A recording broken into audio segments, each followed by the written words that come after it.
Hoy vamos a analizar los impactos que ha tenido la crisis de energía eléctrica junto al profesor universitario Santiago García Álvarez, quien es analista económico y a quien le damos la cordial bienvenida. ¿Cómo estás, Santiago? Qué gusto tenerte en La Otra Verdad, transmitido a través de En Retrospectiva. Gracias, Fran, por la invitación. Un gusto estar en este medio de comunicación alternativo y poder conversar un poco sobre un tema que nos está afectando a todos los ecuatorianos. Así que vamos a contar la otra verdad. Muchísimas gracias por haber aceptado la invitación. Y para arrancar en materia, quisiéramos primero un antecedente, un contexto del cual partir. Santiago, a tu criterio, ¿qué es lo que ha pasado en estos 8 años? ¿Ha habido un Estado ausente o son presidentes ausentes que hemos tenido en el tema energético? No solo de la energía eléctrica, sino también del tema petrolero, que también estamos observando lo que quieren hacer con el campo Correcto. y amistad. Sí, Fran, yo creo que le voy a contextualizar un poquito, un poco más, ¿no? Porque el tema eléctrico, energético no está alejado de la realidad económica del país. Yo lo que veo es que después del 2014, 2015, la economía se resintió.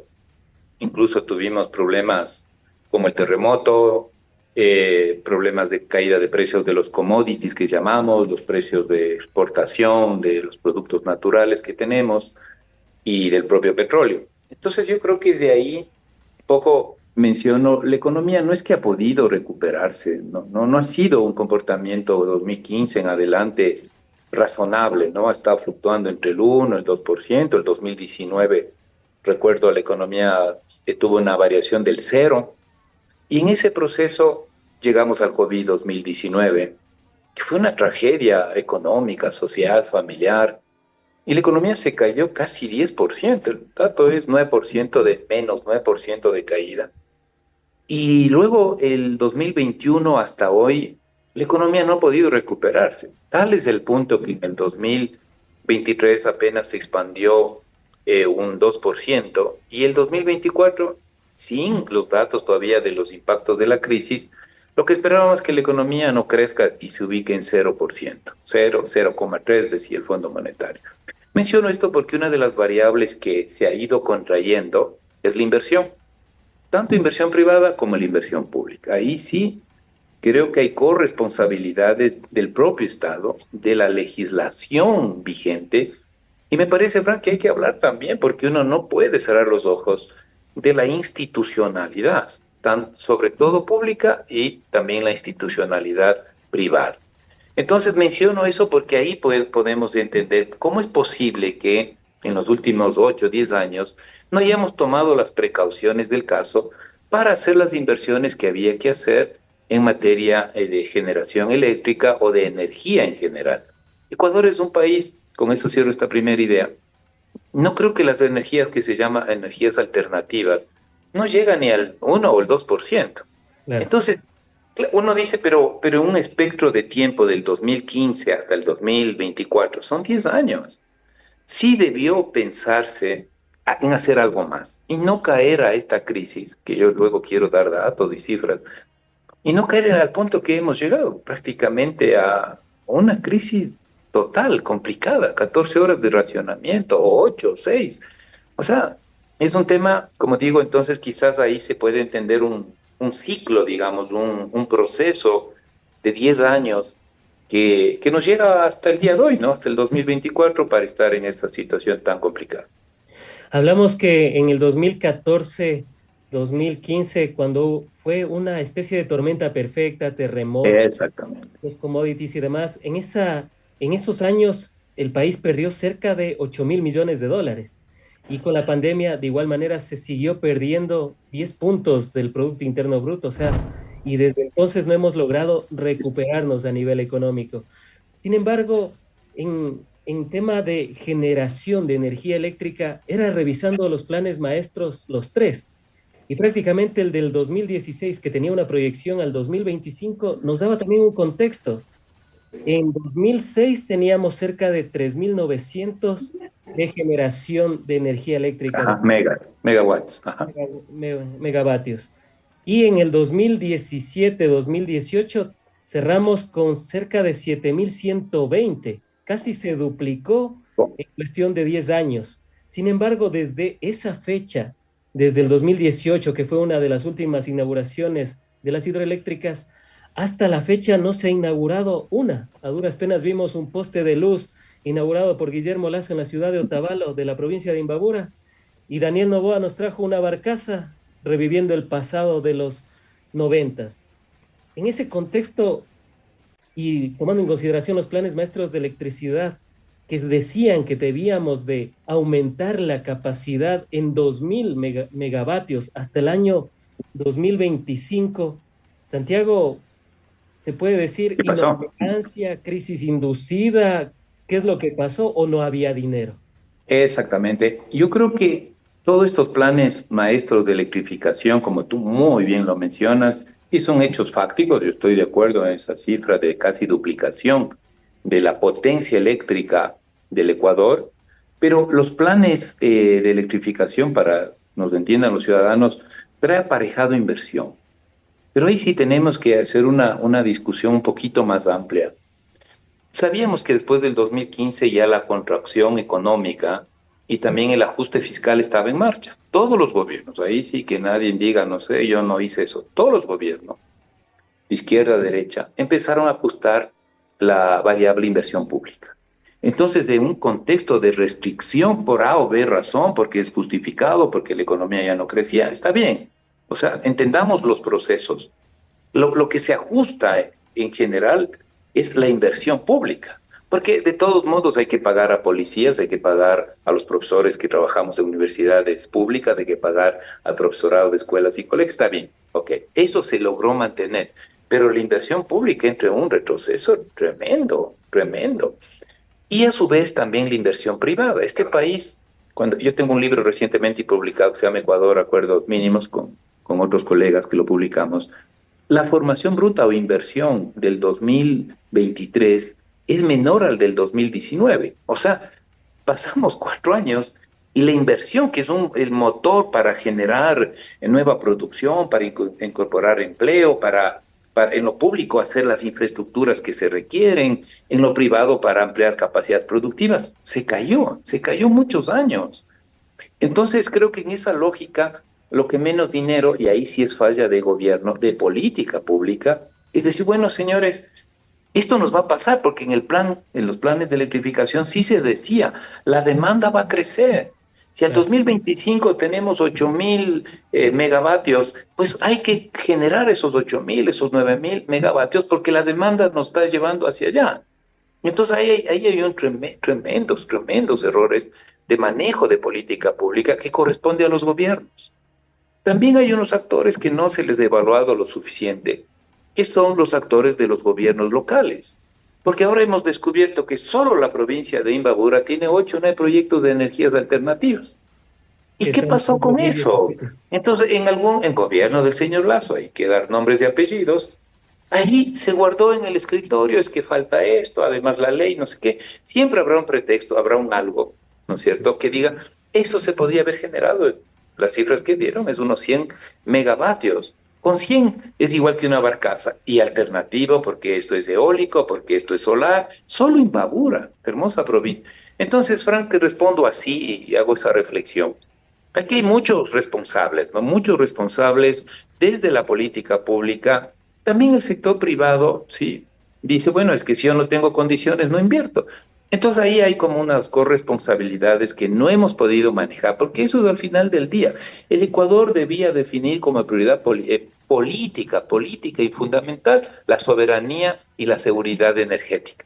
Estados Unidos no le pasa esto, ¿no?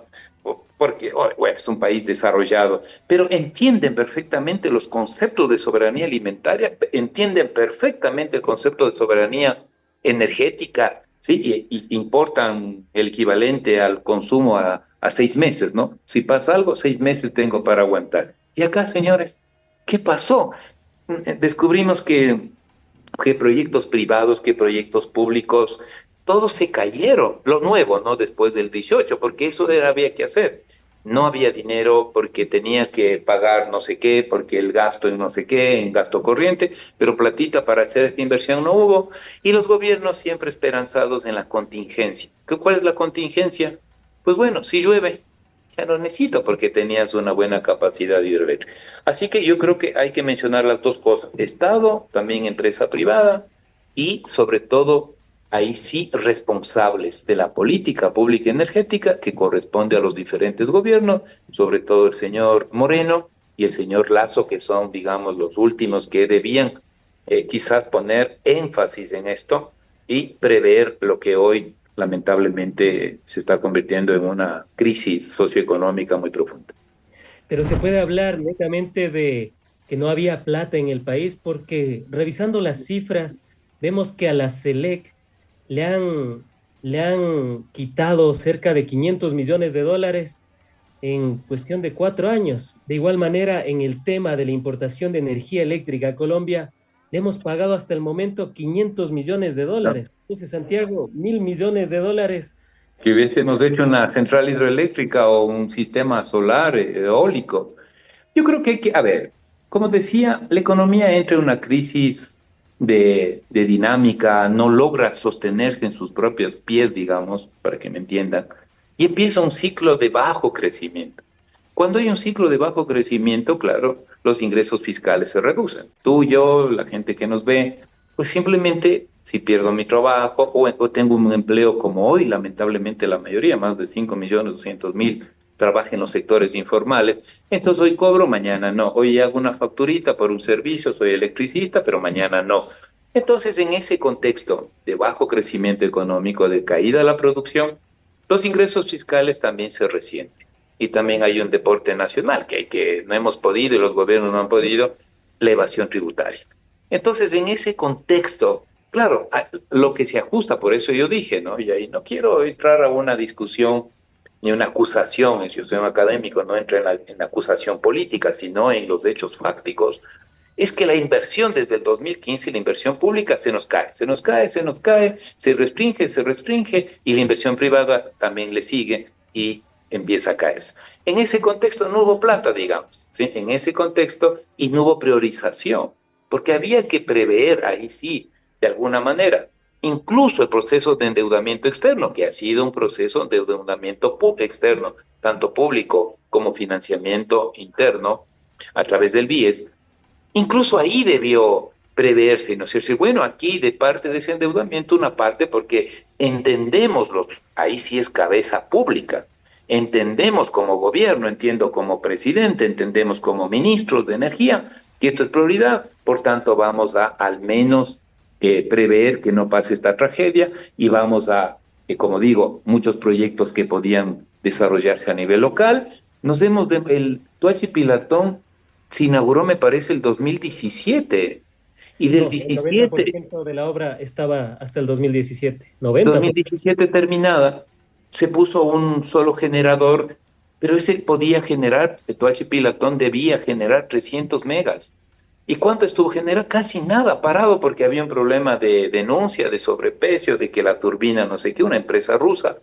Pero los gobiernos se pasaron por alto, eso es lo que yo digo. O sea, también ahí, como tú dices, una ausencia de gente comprometida con el país, que lo que necesitamos es, y ese es un mensaje también a la ciudadanía, necesitamos elegir personas para que manejen la cosa pública, y manejar la cosa pública es política pública.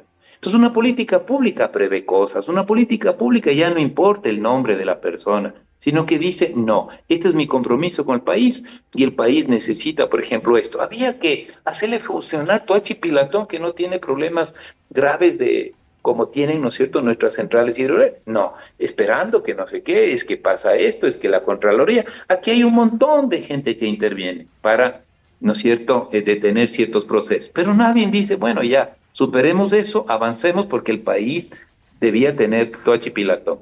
Hoy están, reitero, por ejemplo, vengo recién de un viaje de Loja y funciona ahí el Villonaco 1, que es energía de viento, eólica. Pero hay Villonaco 2, Villonaco 3, ¿y dónde está? No, es que está durmiendo por ahí en el sueño de los justos, es que falta no sé qué, es que la política no ha habido. Entonces, yo creo que todo eso tenemos que los ciudadanos visualizar, ¿no? Y encontrar responsables de políticas públicas que nunca se hicieron, que se guardaron en el escritorio, que decían, no sé, ahorita como ya llovió, no me meto. Pero el problema es que así no se hace política pública.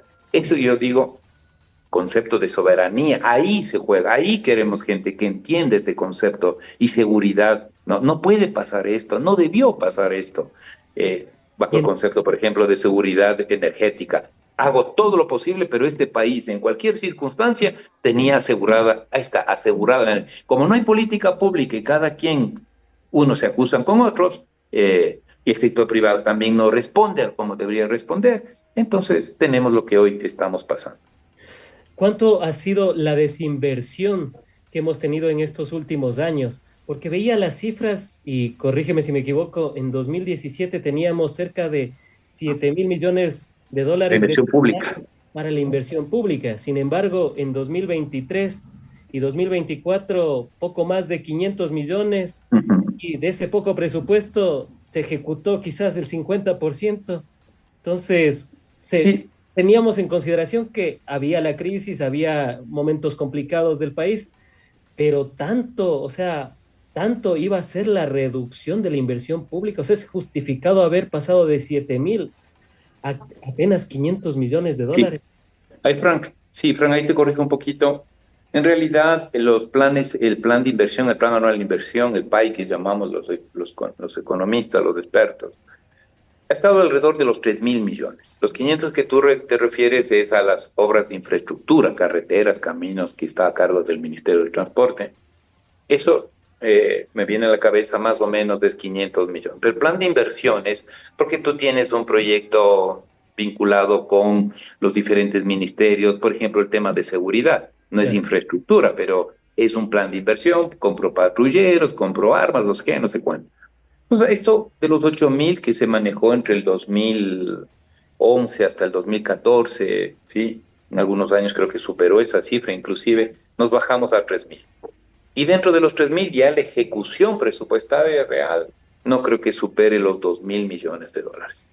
Entonces, claro, ahí está la explicación. En esa reducción de la inversión pública nos han dejado clarísimos, señores gobiernos, los últimos, que el tema eléctrico no era prioridad. Eso está claro.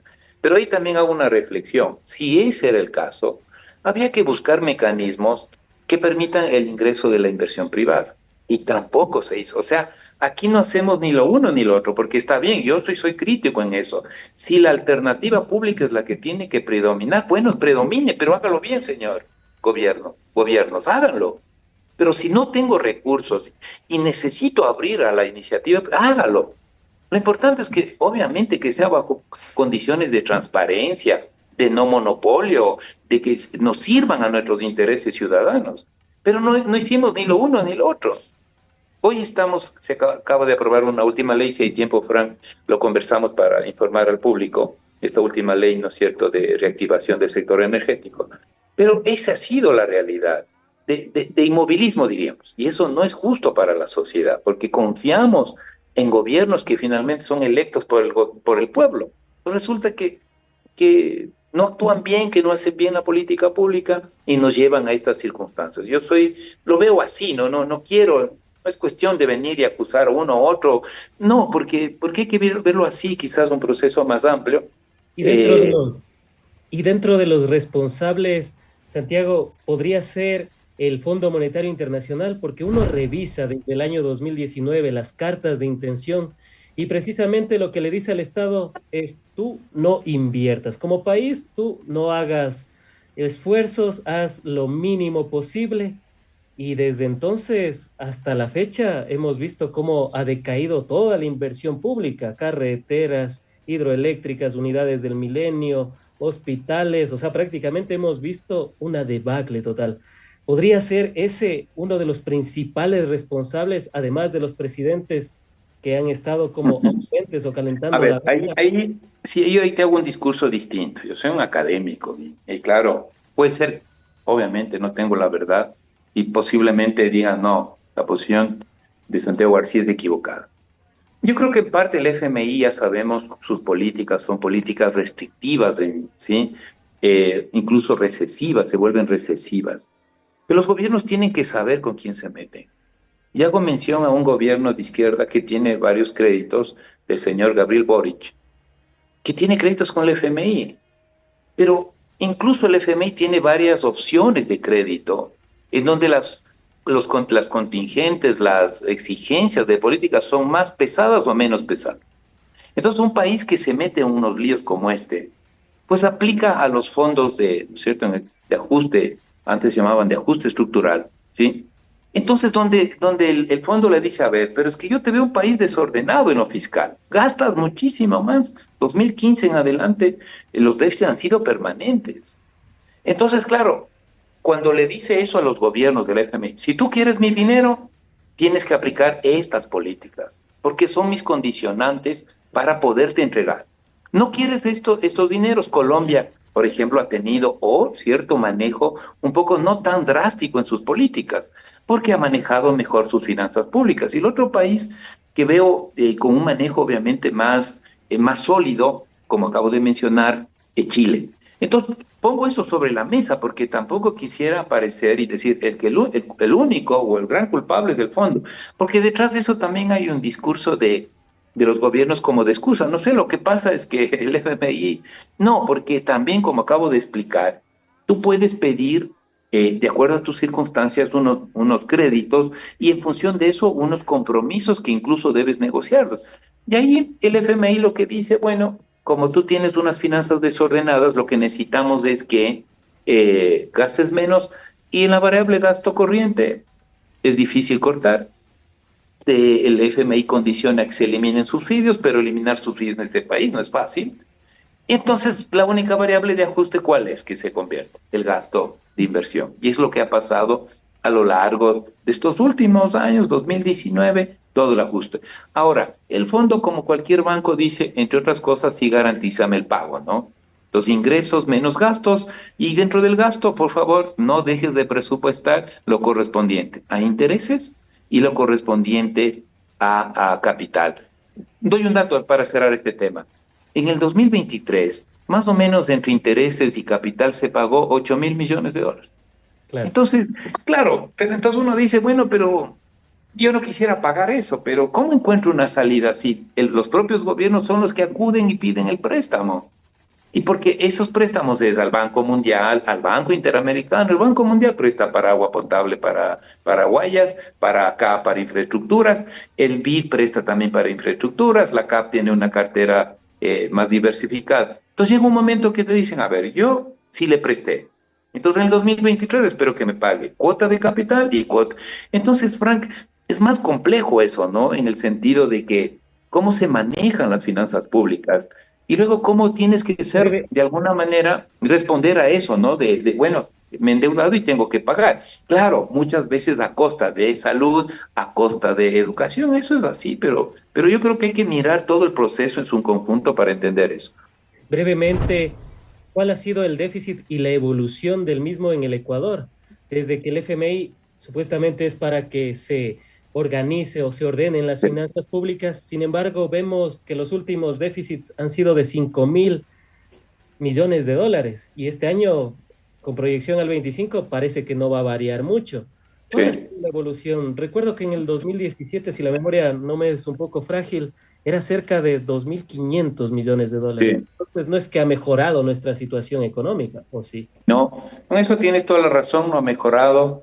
Hay que recordar también el déficit se hizo grandísimo en el 2020 por el COVID, ¿no? Los ingresos petroleros bajaron un tercio, obviamente, si una persona como yo pagaba impuestos, 100 dólares, pues pagamos menos porque obviamente, sí, todos los ingresos se nos cayeron o del empresario igual. Entonces, ha estado alrededor, yo digo, un promedio cercano al 4% del producto, que es mucho, o sea, es un déficit muy alto, 4%, un poquito menos, posiblemente 3, 4%. Ahora, pero es que ahí también hay lecciones a aprender. Hay que recordar que en el 2022 el señor Guillermo Lasso bajó el déficit a cero, pero a un costo muy alto, eso también no es, hay que sacar lección. Uno puede hacer un ajuste fiscal, pero el tema también es cómo lo haces y con quién y cuándo lo haces. Por ejemplo, recordemos, cero es exactamente la cifra oficial. Es un déficit de menos 100 millones, creo, de déficit en el 2022. Pero no había jeringuillas, no había atención en hospitales públicos, no había algodón, te mandaban a comprar todo, desde la aspirina hasta la cosa más compleja para operarte en el servicio de salud pública, no había cédulas, no había pasaportes, entonces también esa es la lección a aprender. No puedes tirar la economía y el Se ajuste sacrificó la fiscal al economía. infinito, ¿no? Porque resientes toda la estructura política y social, porque ¿qué pasó en el 2022? Estábamos complicados, además saliendo de la pandemia y la atención sanitaria, la atención en los colegios, las escuelas. Yo mismo saqué un post, me acuerdo en el 2022 había un dato, 1.000 escuelas sin agua potable, 1.000 escuelas públicas.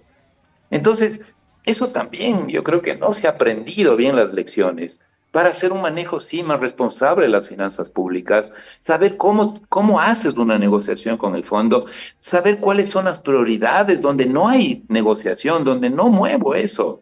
Esto que menciono, por ejemplo, infraestructuras, porque mucha gente reclamamos, es que falta la carretera, está bien, nos falta, pero también nos falta estas infraestructuras fundamentales, el Internet.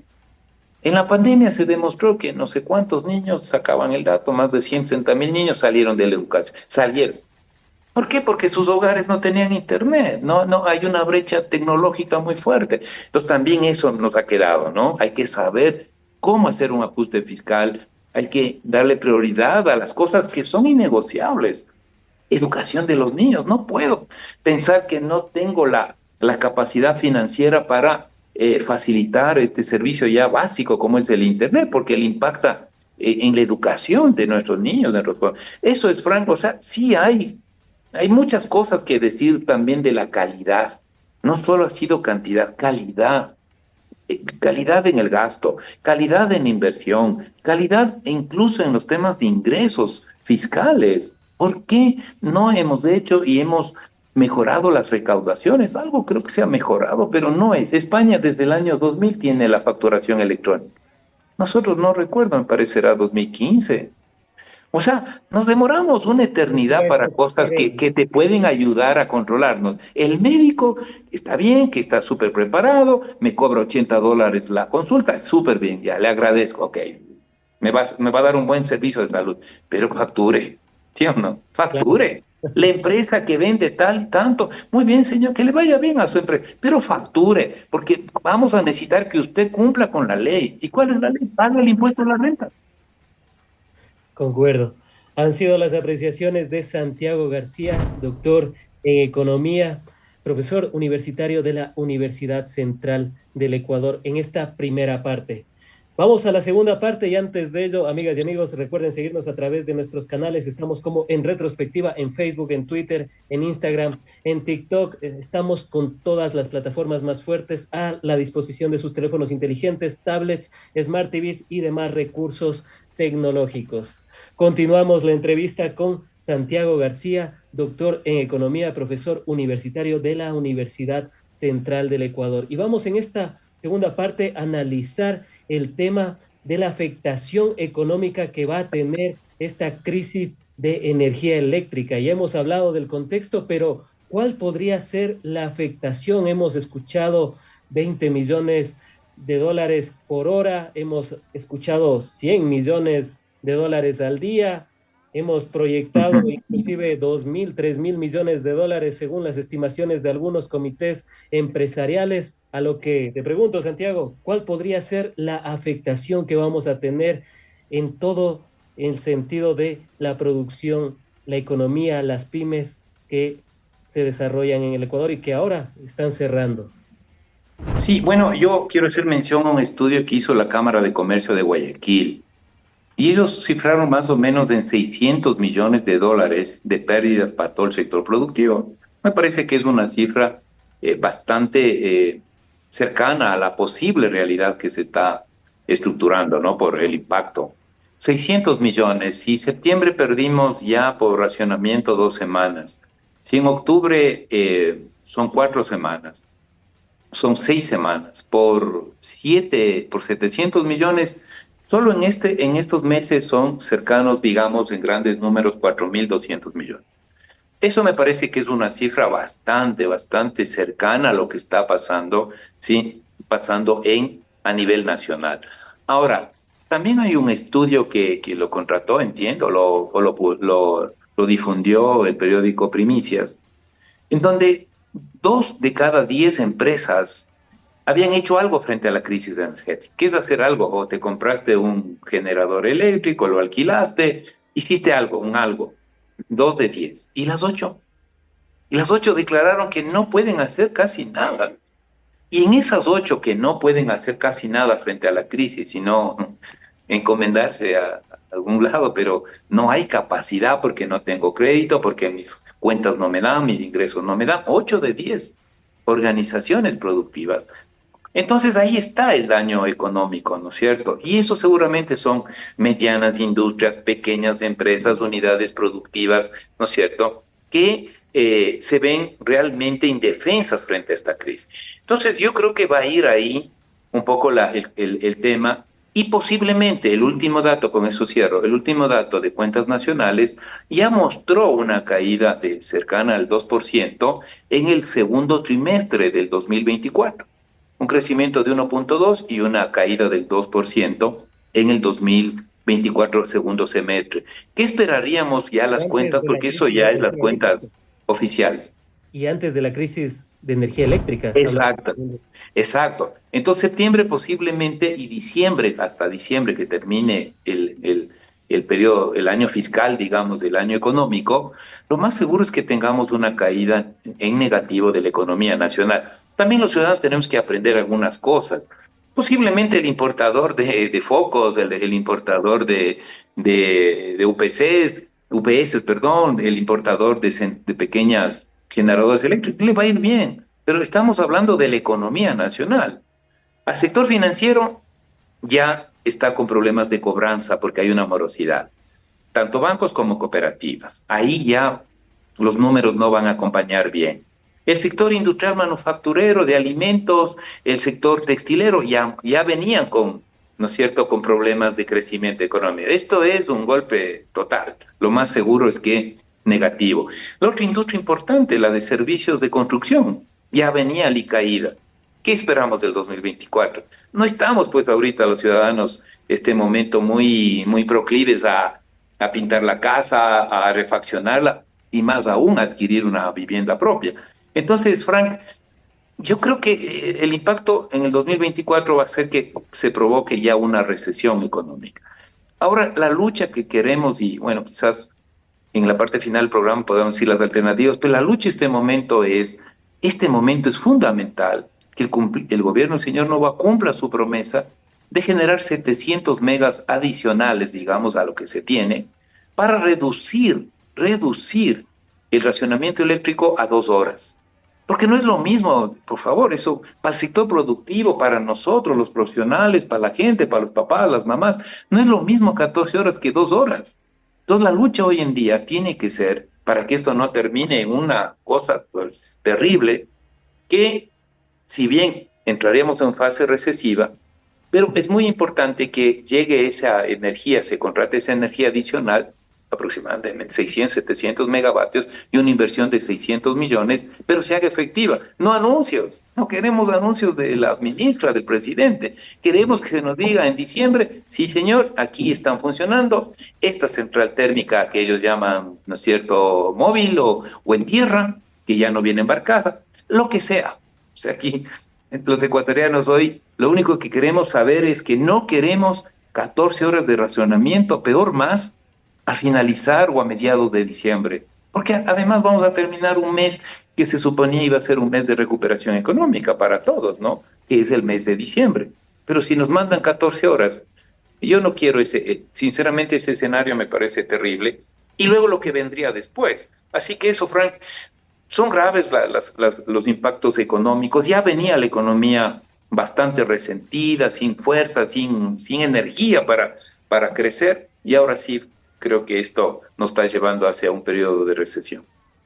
Parece ser la estocada final.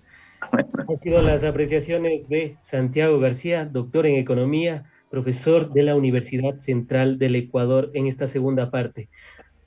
Continuamos en el programa, amigas y amigos, y antes de continuar con la tercera y última parte, que es precisamente para las soluciones, se ha enviado un proyecto de ley, algunos la llaman la ley No Más Apagones 2, Sí. ¿no? Esos nombres que son muy llamativos, dicho sea de paso.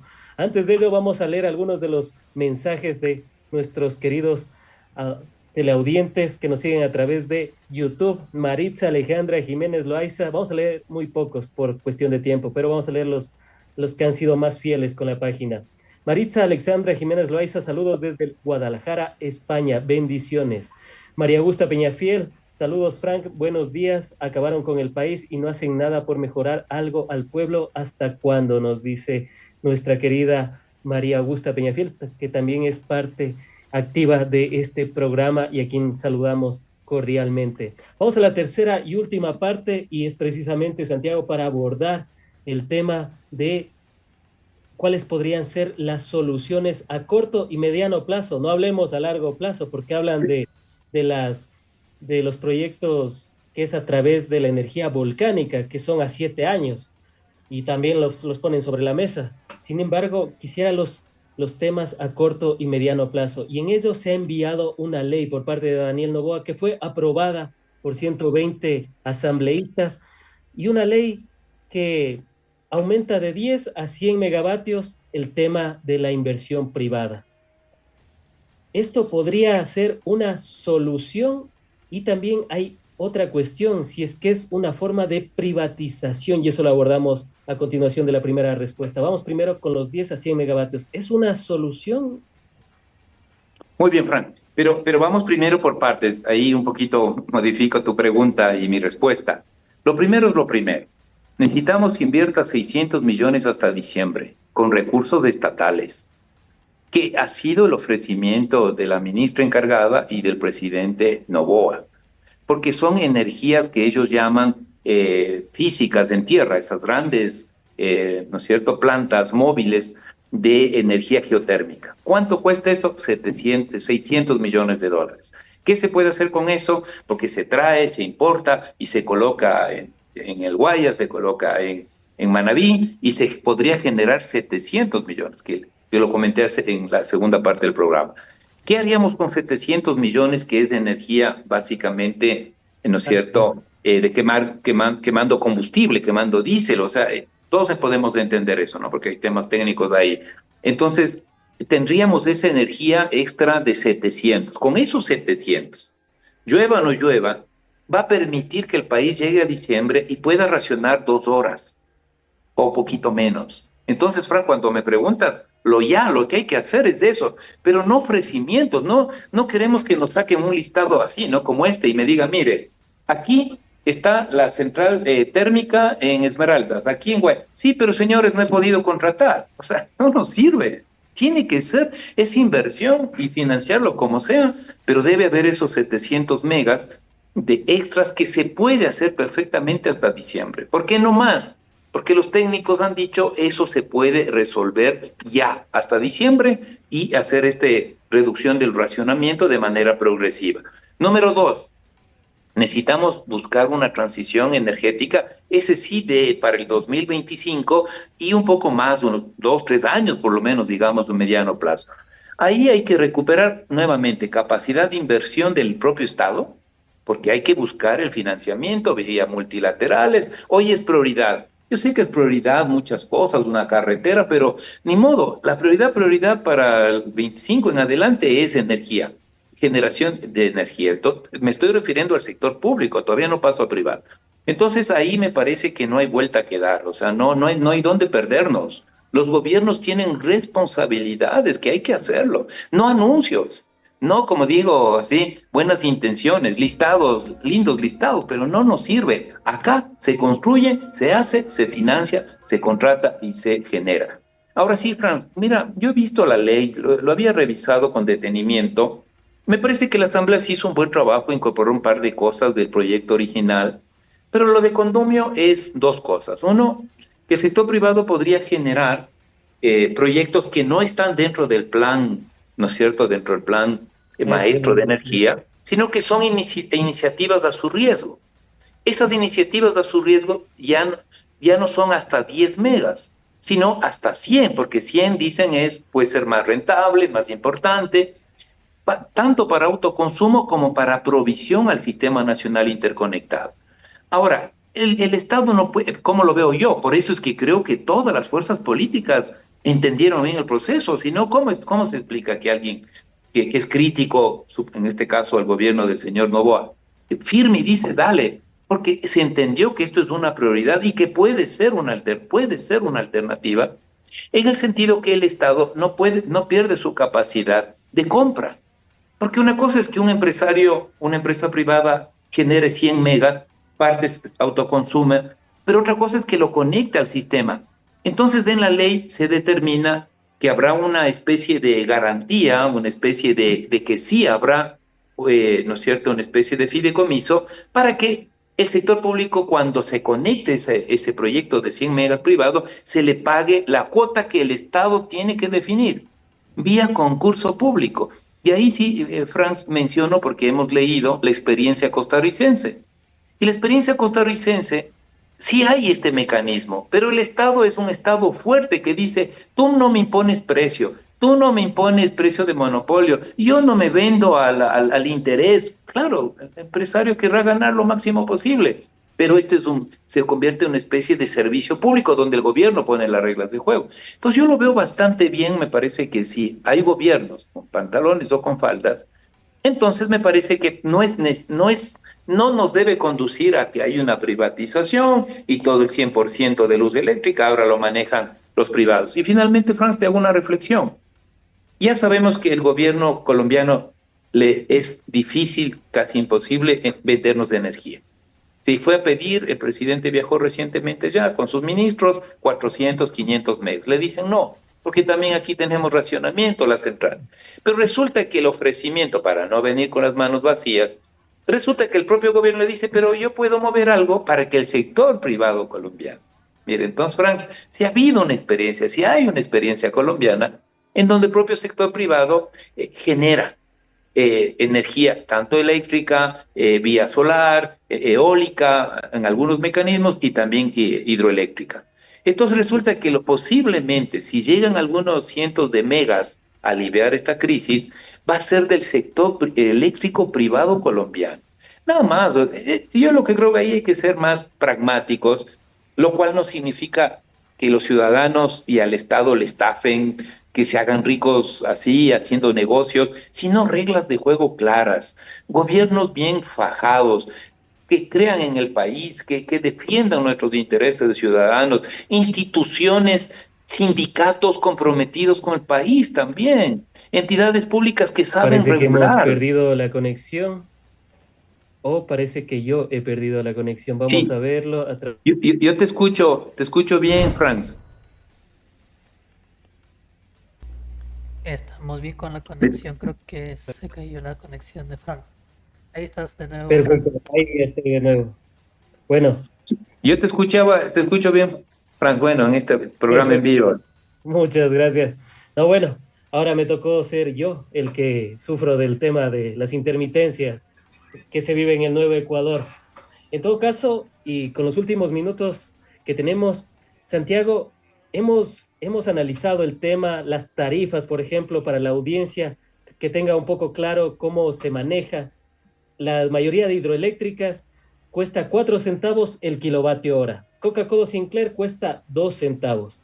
Las unidades termoeléctricas, el parque termoeléctrico cuesta 14 centavos. La importación de energía eléctrica nos ha costado entre 34, 44 y hubo 2 meses del año 2023 que nos costó 61 centavos.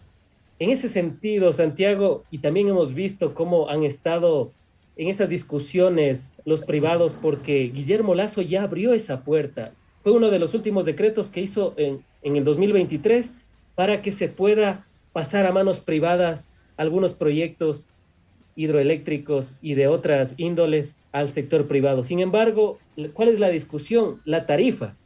Los la tarifa es de 3.5 centavos, haciendo todo el cálculo que les digo, hidroeléctricas, termoeléctricas y demás, proyectos eólicos, solares.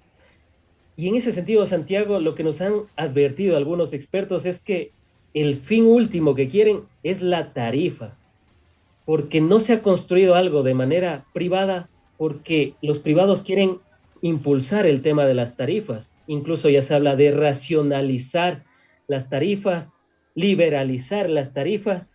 Y ahí te pregunto directamente, ¿podríamos vivir algo similar a lo que pasó en Argentina con tarifazos de 300%? Y para que la gente lo comprenda en el término ecuatoriano, si una familia paga $20, terminó pagando 60 y luego hicieron nuevos tarifazos y que podrían llegar hasta 500%. O sea, si alguien paga ahora $20 de energía eléctrica, podría llegar a pagar $100. Eso es lo que nos han advertido algunos expertos en el tema de la energía eléctrica. Podría ser ese el caso y quizás ese es el último fin de esta crisis que para algunos ha sido inducida. Bueno, ahí, Francis, es una pregunta difícil, pero te respondo de la siguiente manera. Hay que entender que la producción en manos del gobierno va a ser mayoritaria.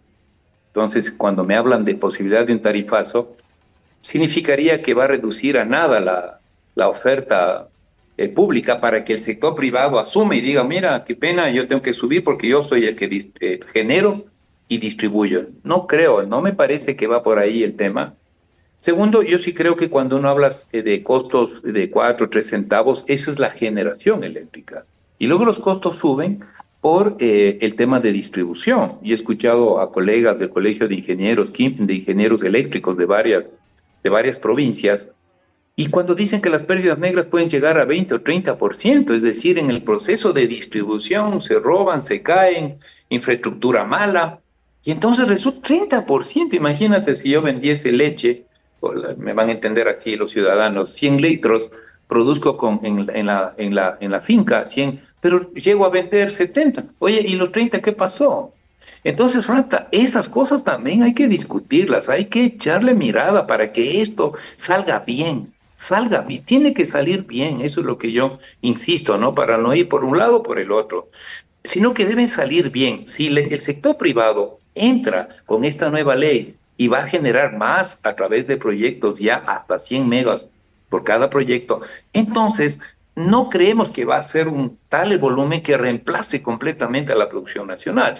Y segundo, lo que acabo de decir, necesitamos políticas públicas de ajuste, de revisión, de mejoramiento de lo que significa reducir al mínimo las pérdidas negras en distribución. Empresas que están en manos de gobiernos seccionales que no rinden cuentas, que no tienen estados financieros, Franz. O sea, tampoco, ¿no? O sea, aquí, ¿dónde está el estado financiero de la empresa tal y cual, de la ciudad tal y cual, que distribuye en Ambato, que distribuye en Riobamba, que distribuye en Cotopaxi? ¿Dónde? Entonces, Franz, creo que de aquí en adelante vamos a tener que movilizarnos un poco más los ciudadanos y los académicos para que pase lo que debe pasar, que el Ecuador recupere su capacidad de soberanía y seguridad energética. Esa tiene que ser la gran finalidad. Que aporte el sector privado, bien, reglas de juego claras. Usted no me impone la tarifa porque no es posible. El marco regulatorio por el momento no permitiría eso que tú mencionaste. Pero usted, sector público, también necesitamos eficiencia, necesitamos responsabilidad y empresas descentralizadas, provinciales, distribuidoras, también vamos a meter mano porque ya basta de tanta corrupción, porque así también se puede mirar eso, de pérdidas, de no cobros, etcétera, etcétera. Entonces, Franz, me parece que de aquí el mensaje es para los ciudadanos, tenemos que hacer y tenemos que participar y exigir que gobiernos y autoridades y entidades regulatorias hagan su trabajo bien. Solo eso Santiago, pedimos, y que Santiago, hagan nada bien la más. regulación y lo que tengan que hacer. Santiago, nada más una cuestión. El artículo 52 de esta ley de los procesos que se llama, dice lo siguiente, y bueno, ya A me la ver, aprendí de memoria por tantas veces que he tratado el tema, dice, para la construcción, operación y mantenimiento de proyectos prioritarios según el plan maestro de electricidad. Y ahí uno se sorprende y se pregunta también, para la construcción creo que nadie está en desacuerdo, pero Santiago, para la operación y mantenimiento de proyectos prioritarios no se está abriendo la puerta o el camino para que, por ejemplo, el parque termoeléctrico que no ha recibido mantenimientos durante 8 años y que ya no nos genera el 100% de su capacidad, sino a duras penas el 50%, pueda ser pasado a manos privadas. Y de igual manera, proyectos hidroeléctricos como Coca-Cola Sinclair, siempre me ponen ese ejemplo. Imaginémonos que Coca-Cola Sinclair pasara a manos privadas a través de la figura de la concesión. Ahí sí, ¿quién va a poner la tarifa? Porque el Estado lo que dice cuando se comienza a analizar esto, dice, no se preocupe, si es que es de dinero nosotros no tenemos. Entonces, ¿a quién le van a chantar la factura? ¿Al ciudadano? ¿O no es así? No, bueno, yo creo que sí, bien que haces una lectura muy precisa del artículo ya que consta en la ley. Pero recordemos, algún gobierno quiso ya concesionar sopladora. No necesito dar el nombre, un gobierno progresista, de izquierda. Yo creo que lo importante, por eso mencioné el Pero no caso es de una Costa diferencia de Rica, alianza pública o privada a concesionaria netamente. pero no te escuché. No es diferente alianza público-privada donde el Estado iba a tener la mayor cantidad de acciones y el sector privado una parte, versus la Sí, concesión que es prácticamente pasarle el 100% para que opere. bueno, todo eso yo creo que hay que revisar caso a caso, Franz. Ahí sí nos adelantaríamos y decimos, no, es que esto 100%.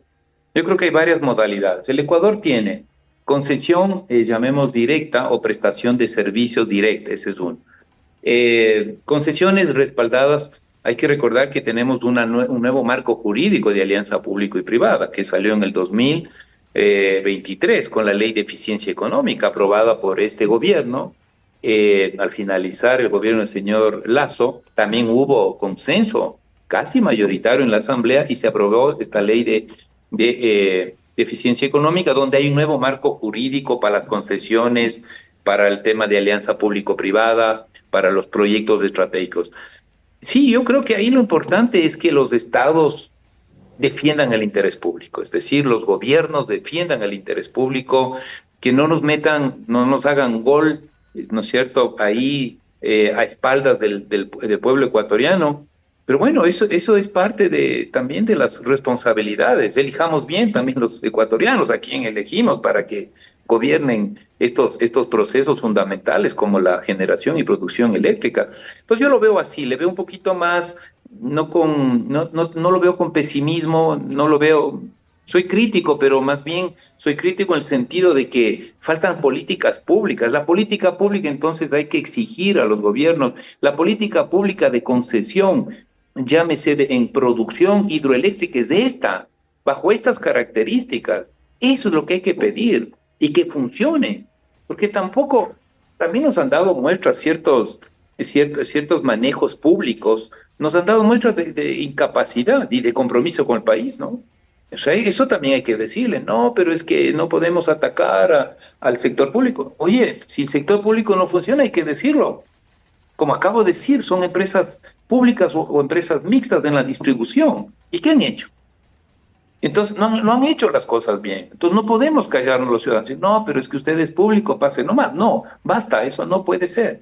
Entonces, me parece, Franz, que hay que mirar la legislación y la política pública con claridad que permita sacar provecho, si es el caso de la cooperación público-privada, reglas de juego clarísimas, la Constitución prohíbe la venta y la privatización, y chequear, como digo, esta nueva ley que hay cosas interesantes también y que hay que aplicarla en los próximos años. Claro, prohíbe la privatización, pero no la concesión, que Así es. prácticamente es una forma camuflada, nos han comentado, de privatización. Con esta cerramos y es el término de si es el sector público el que no funciona y con dos cuestiones súper puntuales, Santiago. En 2015 veía que el Consejo Mundial de Energía destacaba al Ecuador como el quinto país a nivel mundial y el primero de la región en seguridad energética por el tema de las hidroeléctricas, repotenciación de la refinería de Esmeraldas, entre otras cuestiones que se manejaron, se construyeron y se operativizaron durante la Revolución Ciudadana. Y también el tema de las pérdidas de energía eléctrica. Veía también los informes que en el 2007, por ejemplo, teníamos 20 puntos de pérdida de energía eléctrica y en el 2017 tuvimos 10 puntos de pérdida de energía eléctrica, una reducción histórica, lo dijeron algunos expertos en energía eléctrica, lo cual solo por punto significaba 20 millones de dólares en ahorro, o sea, un total de 200 millones. Con esos dos puntos, Santiago, o sea, ¿quién es el que no funciona? ¿El Estado o si hay un Estado que puede funcionar, pero a través de una corriente política e ideológica? Bueno, yo creo que ahí la respuesta, no tanto el Estado como tal, porque el Estado es un concepto, para mi modo de ver, y me disculpan los politólogos, sociólogos, es un concepto más abstracto. Aquí hay que hablar de gobiernos. Y gobiernos, hay que recordar que el país tiene cuatro niveles, cuatro: el nacional, el provincial, el cantonal y el parroquial. Entonces, cuando uno mira así las cosas, muy buena tu pregunta y tu argumentación, Frank. Eh, el tema es que no se puede sostener las políticas. Si éramos los bien calificados, y eso es un dato real, no, eso no es propaganda política, me parece, es un dato real, en donde se hizo un cambio, ¿no es cierto?, de producción hidroeléctrica, se bajó el tema, ¿no es cierto?, de consumo de la producción térmica y las pérdidas negras que los técnicos llaman, está bien, pero no se sostuvo. También hay problemas, yo en eso quiero ser así franco y directo. También hubo problemas en diseños de las hidroeléctricas, por ejemplo, el Coca-Cola Sinclair. Al parecer, hasta ahora no podemos utilizar la capacidad máxima instalada. La pregunta es, ¿qué pasó? ¿Por qué Toachi-Pilatón no se concretó? Y ahí entran varias instituciones al juego. Es que hay un problema de sobreprecio, no podemos continuar. O sea, aquí hay un montón de responsables. Ahí sí, pero yo lo veo así de política de gobiernos, incluidos también ciertos gobiernos locales, pero de gobiernos y de políticas públicas, incapaces de sostener una política pública de mediano y largo plazo. Y ahí creo que predomina, a veces siento que predomina mucha ideología, mucha bronca política entre nosotros. Y no cumplimos lo que tiene que cumplir un gobierno. Si soy gobierno nacional, una de mis prioridades, como lo hemos dicho, es la soberanía y seguridad energética. Bueno, entonces tengo que dar cuenta sobre esa política. Pero no, aquí es la bronca contra el otro gobierno, la bronca es contra el otro político, el otro es contra el expresidente y así sucesivamente. Entonces no tenemos las estructuras institucionales que soporten una política de mediano plazo. Yo lo veo así, ¿no? Porque es lo que ha pasado, ¿sí? Y aquí hay muchos responsables. Están politizados. Para ser más franco, Franz, está mucho politizadas las empresas de distribución en provincias. Ahí los directivos son nombrados por los partidos políticos, por el partido gobernante, ¿sí o no? Y entonces es un mal manejo de la empresa distribuidora eléctrica en las provincias. Entonces ahí no es solo un gobierno, ahí es varios responsables. Entonces me parece que hay que mirarlo así. Debemos de exigir los ciudadanos ecuatorianos políticas públicas con gobiernos responsables, quizás menos ideológicos, Una sino línea más centrados en resolver los problemas que nos afectan a los ciudadanos. y que quizás sigan una línea, porque también recuerdo que el Plan Maestro de Electricidad no es que se construyó o elaboró solamente por la Revolución Ciudadana, sino fue un conjunto de expertos en la materia que tomaron varios proyectos y que fueron, sí, canalizados, operativizados y construidos durante la Revolución Ciudadana, pero que eso debía haber continuado, pero como se le chantó como que hubiese sido solo proyecto de la Revolución Ciudadana, no mirando hacia atrás, que desde atrás ya venía Coca-Cola Sinclair, desde 1970 ya había Sí, las tensiones y de igual manera lo demás, quizás ese es el punto y el meollo final del asunto. sí, en parte es eso, ¿no? Como lo he explicado, no somos capaces de sostener políticas, porque finalmente, yo por ejemplo no me gustan los discursos actuales de la ministra encargada de energía, porque habla como a título personal, que es su compromiso, que en diciembre se baja el racional. No, señora, no necesitamos su compromiso. Necesitamos que el gobierno nacional, en lo que le corresponde, asuma sus responsabilidades. Esta es una política pública de emergencia para resolver la crisis energética. ¿Me explico, Franz? O sea, es otra forma de ver las cosas. Lo que pasa es que nos volvemos aquí, como tú bien lo dices, nos atacamos unos a otros, también se cruza mucho el tema electoral, entonces tengo que atacar al otro gobierno y el que viene igual. O sea, este país se muere por eso está en donde está, estas crisis. En el COVID, ¿qué se demostró? Que no había institucionalidad pública de salud fuerte para contener la pandemia. y fuimos de los países más afectados en América Latina, que no correspondía para un país de renta media como este. Hay países más pobres en América Latina, no doy el nombre, pero se conoce, y que sufrieron menos pérdidas humanas que nosotros. ¿Por qué? Porque la institucionalidad y las políticas fracasaron.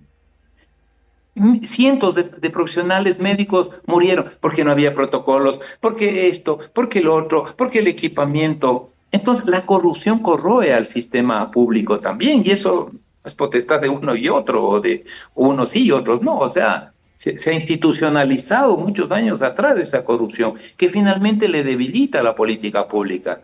Menciono lo del COVID, eso es un tema que yo personalmente siempre no sé si denuncio, pero siempre está en mi cabeza y tratar de explicar a la gente para que reaccionemos. Esto de la crisis energética, teníamos que llegar a finales del 2024 para tener 14 horas de racionamiento, imagínense. Entonces, ahí entran todos estos elementos de juicio, ¿no? De falta de visión, de política, de compromiso, de recursos que no se canalizan a tiempo, de demoras en canalizar otros recursos que podrían ser factibles, de usarla al sector privado en lo que sea necesario e indispensable. Entonces, hay muchas cosas ahí y creo que ahí se Y puede ver excepcional, quizás de como forma dice, completa el tema. y excepcional, como dice la Constitución y las leyes, y de manera excepcional utilizarle al sector privado. Han sido las apreciaciones de Santiago García Álvarez antes de finalizar, y como ya es una costumbre en el programa, ¿cuál sería la otra verdad detrás de toda esta crisis de energía eléctrica, apagones de 14 horas, incluso de 34 horas, como sufrió en algún momento el Cantón Naranjal? La otra verdad es que esta crisis eléctrica debió evitarse, que si era posible, si se mantenían políticas públicas de construcción, de infraestructuras, del equipamiento necesario para sostener una adecuada satisfacción de la demanda creciente de energía, pero no se hizo. Muchos gobiernos fracasaron en esa necesidad de haber tenido soberanía y seguridad energética. Esa es la otra verdad. Ahora nos toca construir otra verdad. Necesitamos un esfuerzo tanto del gobierno nacional para que haga las inversiones que nos permita salir de esta emergencia energética y canalizar en lo que sea necesario bajo reglas de juego claras, precisas, que permitan la participación del sector privado como un aporte a que el país tenga una adecuada matriz energética que satisfaga necesidades, no la veleidad de los gobiernos, no el buen nombre de tal o cual persona, no, que satisfagan nuestras necesidades, que somos los que finalmente hacemos de esta sociedad nosotros los ciudadanos. Esa es la otra verdad también que hay que construir. Han sido las apreciaciones de Santiago García Álvarez, doctor en economía, profesor de la Universidad Central del Ecuador, a quien agradecemos por haber estado en el espacio, seguros de contar con tu participación en futuros análisis, diálogos y debates de la coyuntura nacional. Claro que sí, Fran, gracias por la invitación. Bueno, un saludo a todos quienes nos han escuchado, nos han visto y bueno, seguimos los ciudadanos, hay que seguirnos organizando, tomando conciencia, informándonos y tomando, ¿no es cierto?, decisiones las mejores que podamos en las próximas elecciones. Con ustedes, amigas y amigos, antes de finalizar el programa y no sin antes agradecerles por haber estado en el mismo, recuerden seguirnos a través de todas nuestras plataformas. Estamos como en retrospectiva en YouTube, en Facebook, en Twitter, en Instagram, en la mayoría de canales y medios digitales. Muchísimas gracias por sus comentarios a través de este bellísimo canal con el hashtag siempre, recuérdenlo, la otra verdad, porque aquí contamos verdades, pero ya lo saben, en cantidades industriales para que ustedes también tengan esos elementos para el análisis, el diálogo y el debate cotidiano. Aquí siempre presentamos datos, cifras, pero de igual manera en cantidades industriales. Ahí lo pueden ver y apreciar, amigas y amigos. Estamos con el TikTok de este bellísimo canal que también estamos transmitiendo en vivo y en directo. Gracias a esa magnífica producción, un equipo de primera, si es que ustedes en algún momento desean tener también esta maravilla de producción, coméntenos, escríbanos, tienen nuestros contactos, pueden hacerlo a través de todos nuestros canales digitales. Ahí también lo pueden apreciar a través del Facebook de En Retrospectiva, cómo estamos transmitiendo en vivo y en directo, y para su deleite también de manera vertical, ya no solo de manera horizontal, Ya lo podemos transmitir de manera vertical. Veamos si es que lo podemos colocar. Bueno, por el fondo es que no se puede apreciar, pero ahí lo pueden ver. Perfecto, ahí lo pueden ver, amigas y amigos. A través de Instagram también estamos como en retrospectiva.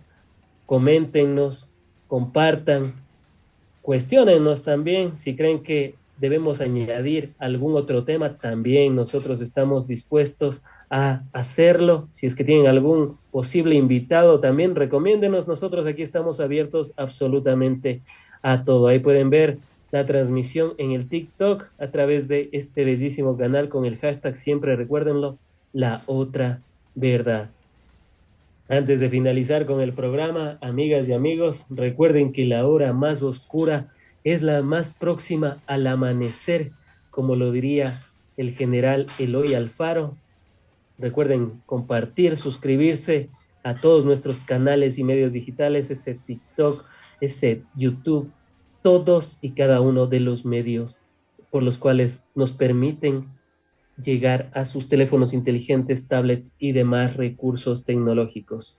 Con ustedes se despide Frank Pozo, porque la comunicación es más que un derecho. Hasta una próxima oportunidad.